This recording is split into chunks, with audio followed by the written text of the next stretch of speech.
for tuning in and welcome back. Today I want to cover an aspect of cognition which has not very frequently been spoken about. As you know, we think in words and we think in pictures. That means language and imagery forms a significant part of how we think. But there's the third aspect, symbols. Symbols are nothing but representations of certain things. For example, if you see a three-sided closed figure, something like this, it's usually a triangle. If you see a closed rounded contour, it is a circle. If you see a cross, most probably it represents a church.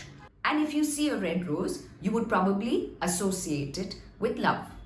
Symbols are nothing but representations of something else. And many architects, engineers, and mathematicians are very high in symbolic thinking. So cognition is made up of words, language, pictures, imagery, and symbols. And it is these three, when they come together, it reflects our thinking. I want to talk about symbols today because of a movement that got kick-started because of a death of a black man. You may remember George Floyd, where a policeman knelt on his neck, didn't allow him to budge, and due to asphyxia, he unfortunately died.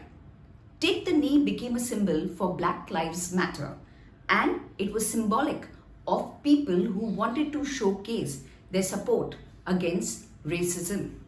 Many of us do many symbolic things, but a French social scientist, Rene Girard, spoke about the romantic lie. He says, we believe that we desire things, whether it's standing up for certain values or certain objects of desire, only and exclusively because we know what we desire and it is hidden in our hearts, so to speak. The romantic lie he describes is nothing but subjective values. We are determined by the society and by the people that we interact with, and many a time our ability to stand up for something or to choose something is not completely objective as we would like to believe. Society at large influences us to be mimetic, means in a way imitating what other people do.